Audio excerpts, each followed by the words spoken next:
We start with breaking news here in Germany. Chancellor Scholz has called a confidence vote for mid-January after dismissing his finance minister.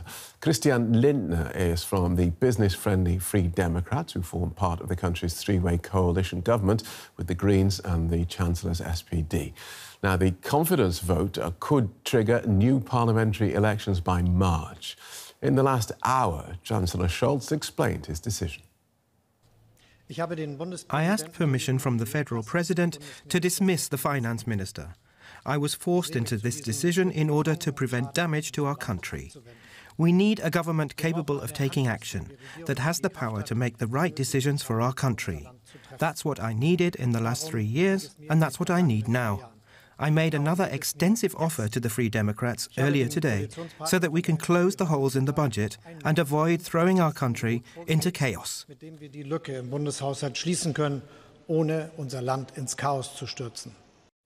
All right, let's get more from Max Hoffman, DW's head of news. Welcome back, Max. So this sounds like a power play between the Chancellor and his finance minister.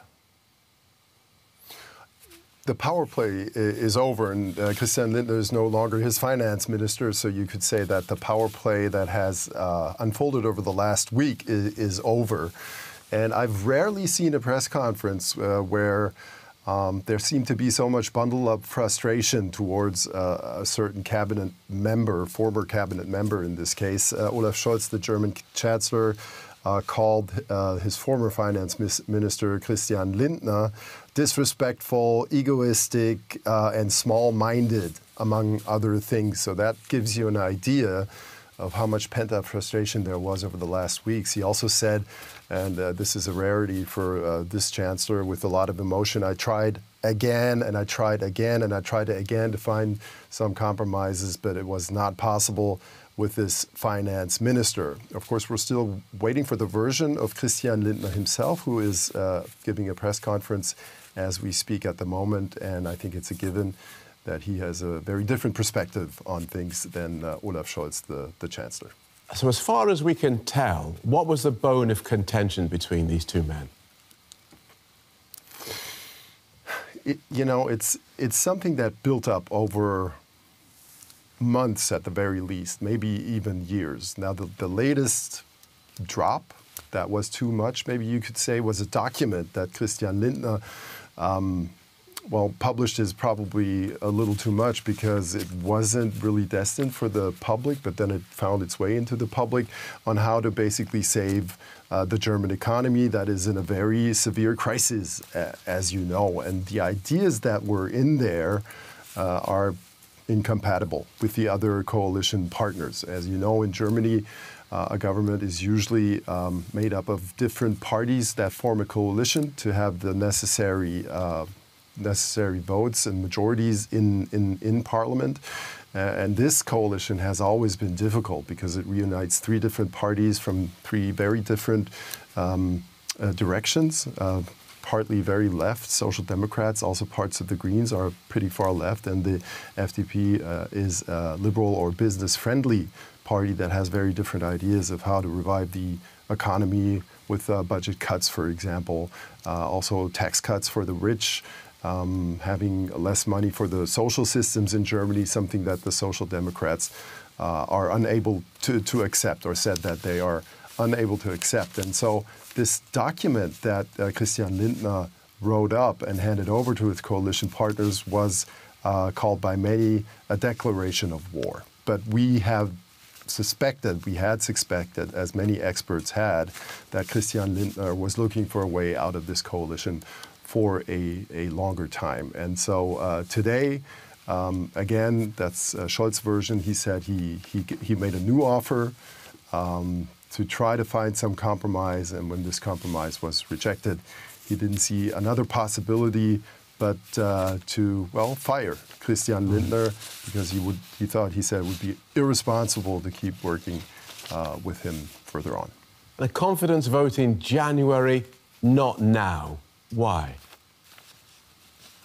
On 15th of January, he said that his plan was to bring the most important laws that don't that can't wait, basically, into parliament until the end of the year, see if he can get a majority with those, and then first thing basically in January have the vote of confidence. 15th of January is the date that was mentioned, and if he doesn't get the confidence of the parliament, then the German president would have 21 days to dissolve parliament and have early elections. But Olaf Scholz, the German Chancellor, also said that he was going to talk to the opposition party, the opposition parties that he is willing to talk to, in this case the Christian Democrats, to see whether they could cooperate one way or another. But the vote of confidence, that's something that's now set in stone and might lead to early elections next year. OK, so the speculation, Max, is that Christian Lindner wanted out of this because he saw his party being damaged by its association with the coalition.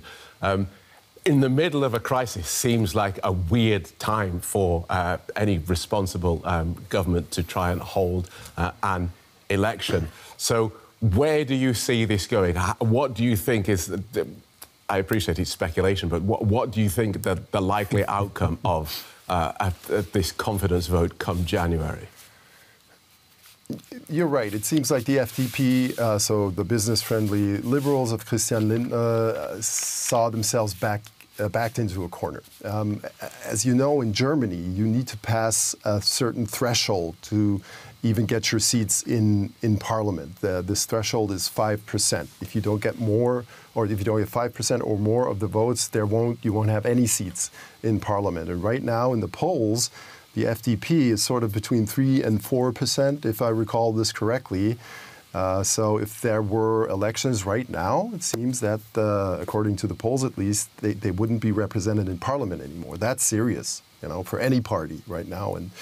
And so the calculation here seems to be, educated guess at this point, that he thinks he'll get credit for ending this not very beloved coalition that has not a very good standing with the German population.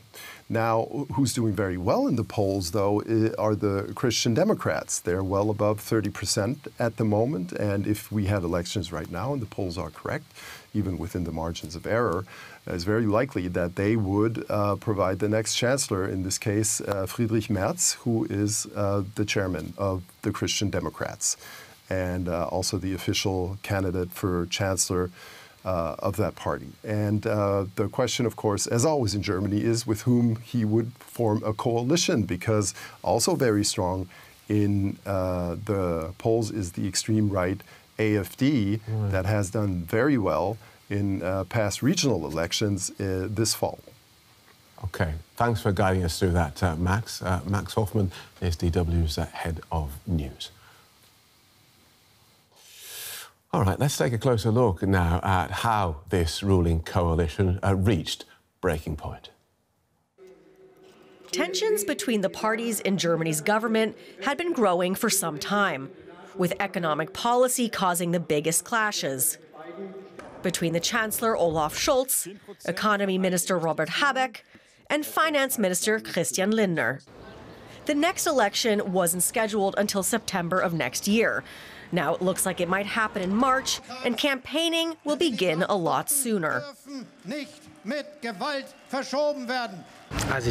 I find that totally irritating and also super disappointing. I have the feeling that we're already in election campaign mode, that people are no longer interested in finding real solutions within the group, but only in positioning themselves. I think it's an unworthy spectacle that's happening at the moment, one working against the other with no common ground that can be established. The disagreements at the center of the collapse revolve around how to revive Germany's flailing economy, which shrank last year and barely avoided recession this year.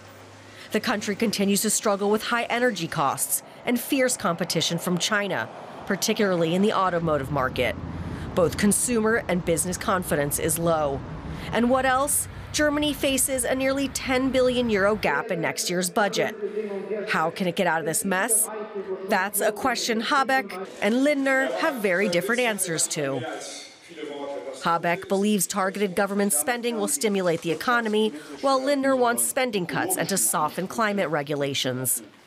One thing everyone can agree on is that the divisions are damaging to all parties, and that the collapse comes at a particularly bad time for Germany. The future policies of U.S. President-elect Donald Trump are expected to pose a huge challenge to European trade and security. And now Germany, long regarded as Europe's leader in international issues, is distracted by domestic affairs. All right, let's explore this with Matthew Karnichnig, who's Chief Europe Correspondent at Politico. He joins us from Cologne. Welcome, Matthew. Well, this has taken a turn, hasn't it? Germany's economy is at the heart of this problem. Why has it been struggling? Well, it's been struggling for a number of reasons, but the main reason I think can be found in the auto industry, which sort of missed the boat on the electric vehicle revolution. The German car makers were for a long time convinced that the internal combustion engine was going to be here forever, so they didn't invest in electric vehicle technologies, in particular batteries. And now they've sort of been left flat-footed. And some people might have heard the news that VW is closing a number of plants in Germany. There are going to be a lot of layoffs. And, this is also hitting the car parts sector. So it's not just limited to the big name car makers that we know. It's going to have a massive impact across German industry writ large. And beyond that, they're really kind of suffering from the effects of the war in Ukraine as well, and from the difficult trade relations with the United States, which started under Donald Trump, who introduced tariffs on steel and some other goods, but have continued under President Biden. So the German economy has been in this kind of cycle of stagnation. But at the end of the day, the real problem is that the economy is still rooted in 19th century technology, whether we're talking about cars or machinery or chemicals and that type of thing. And they haven't really succeeded in coming up with new innovations in the technological space, if you will. OK, so we have the Germany economy struggling, the German a finance minister apparently looking for a way out of the coalition and finally getting it by being sacked by the Chancellor. We expect coalitions sometimes to be fractious, but this sounds like more than you would expect normal coalition politics. Well, this was actually, a difficult marriage from the outset, and it was based on a set of assumptions that turned out to be completely false, namely that the government would have a lot more money to spend. And what happened was that the Constitutional Court in Germany came in and looked at the government's first budget and said that it was unconstitutional for complicated reasons that we don't need to get into. But the long and short of it is that they didn't have the money to spend that they thought they were going to have, and this was a particular problem for Christian Lindner, the finance minister, who comes from a fiscally hawkish party, the Free Democrats. They believe in Germany's debt brake. They don't think that the country should spend beyond its means, et cetera, et cetera. And this created this kind of collision course. So tonight was the inevitable outcome of this. I think a lot of people saw this coming for a long time. And certainly we at Politico did. We wrote over the summer that it was just a matter of if, not when, Scholz was going to lose his job as chancellor in this coalition, because it was just clear that that this thing was going to go off the tracks, and that happened tonight. I guess he formally may have fired Lindner, but Lindner basically handed him his resignation and told him to sign it. I think would be a more accurate description. You see Scholz. You said you see Scholz no longer being head of this coalition, obviously, if the FDP lose it. Do you see Scholz leading this country beyond March? Oh, so excuse me, beyond the confidence vote in January? No, I think well, maybe beyond the confidence vote, but on an interim basis, but certainly not after new elections. I would be shocked if Scholz would win the next election, or that the SPD would win under him. I think he's going to be finished here. His party is now at around 15-16% in many polls. The opposition, Christian Democrats, the center right, has more than double that. So, they're at about 33-34%. So it would take a miracle for him to come back from this. I think he will go down as one of the least effective chancellors in German history, and will be soon forgotten probably. But he came to power after the long reign of Angela Merkel, as we know, and this is the kind of thing that often happens. And he was dealt a difficult hand with this three-party coalition in Germany, which the country had not seen in the contemporary era anyway, and it turned out to be unworkable. Okay, so if we fast forward then to a likely election outcome, if we presume that the Conservatives remain popular and have to form a government, are we looking at them turning to the AfD as the second big bloc in the German parliament to try and form some sort of coalition, the far-right AfD, I should say? No, I would rule that out effectively. I think what will happen is that you'll see a coalition led by the center right with the SPD, and possibly a third party, which would be the Greens, probably, if that is necessary. And the reason is that it looks unlikely right now that the Free Democrats, the party of Finance Minister Christian Lindner, would get into parliament after new elections. They're polling at below the 5% threshold at the moment. Now, that could, of course, change. But as of today, you could be facing a situation where you'll either have a two-party coalition led by the Christian Democrats with the Social Democrats, or you would have a three-party coalition with the Social Democrats and the Greens led by the Christian Democrats. And obviously, for the center right, the Christian Democrats, the preference would be to have just one partner. And, I think the most likely outcome there right now, looking at the math, would probably be the SPD. The Greens are ideologically sort of, stained at the moment, I think, in many conservative circles. So it would be an easier sell for the leader of the Christian Democrats, Friedrich Merz, to secure a coalition with the SPD at this stage. OK, thanks for walking us through that, Matthew. Matthew Karnichnik with Politico.